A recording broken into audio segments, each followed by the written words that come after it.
नमस्कार दोस्तों, आज के हमारे इस वीडियो में हम आपके लिए सोमवती अमावस्या की कहानी लेकर आए हैं। दोस्तों, जब भी कोई अमावस्या सोमवार को आती है तो उसे सोमवती अमावस्या कहा जाता है।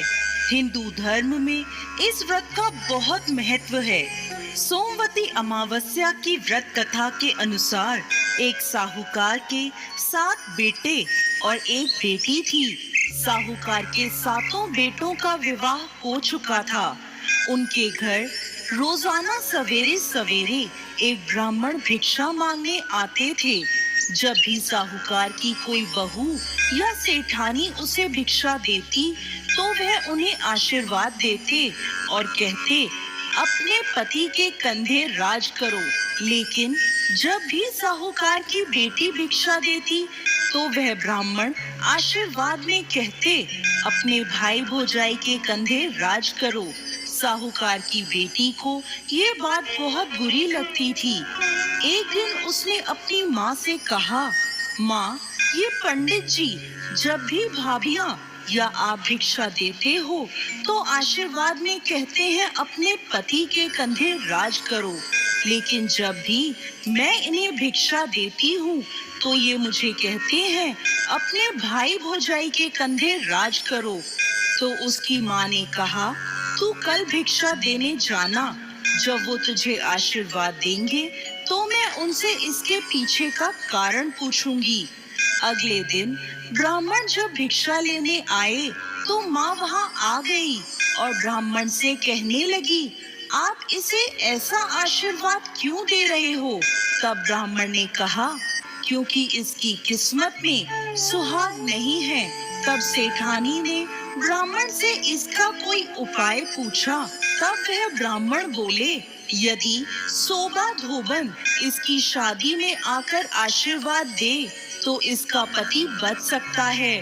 तो उसकी माँ पूछती है, सोबा धोबन कहाँ रहती है? पंडित जी बोले, 7 समंदर पार सोना धोबन का गांव है। तब सेठानी ने अपने बेटों से कहा, सोबा धोबन के गांव बहन को लेकर जाना है। 6 बेटों ने तो मना कर दिया, परंतु 7वां बेटा तैयार हो जाता है। दोनों भाई बहन सोना धोबन के गांव के लिए रवाना होते हैं। नदी के किनारे दोनों एक पेड़ के नीचे बैठ जाते हैं।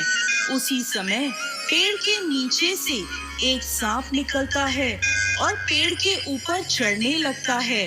उसी समय बहन की नजर उस सांप पर पड़ जाती है। वो अपने भाई से कहती है, देखो भाई, पेड़ पर किसी पक्षी का घोंसला है और उसमें नन्हे नन्हे बच्चे हैं। ये सांप उन बेचारे बच्चों को खा जाएगा और जब पक्षी आकर यह देखेंगे तो उन्हें कितना दुख होगा। तब भाई उस सांप को मारकर वहीं टोकरी से ढक देता है।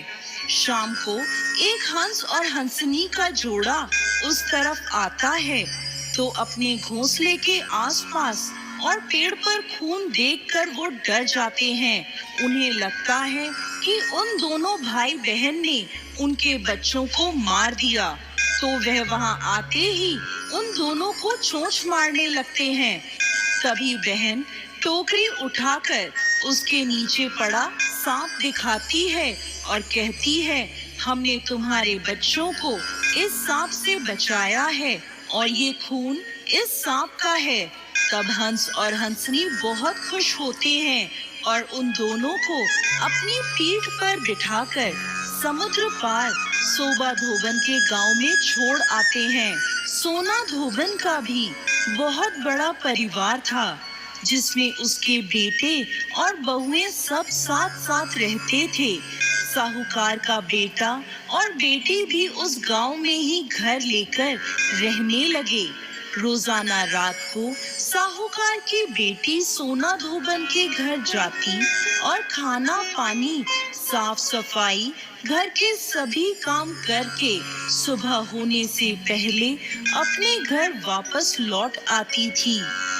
एक दिन सोना धोबन ने अपनी बहुओं से पूछा, आजकल सुबह सुबह तुम्हारे लड़ाई झगड़े की आवाज नहीं आती, क्या बात है। तो बहुएं बोली, सासू माँ, जब हमें सारा काम किया हुआ मिल जाता है तो हम क्यों झगड़े।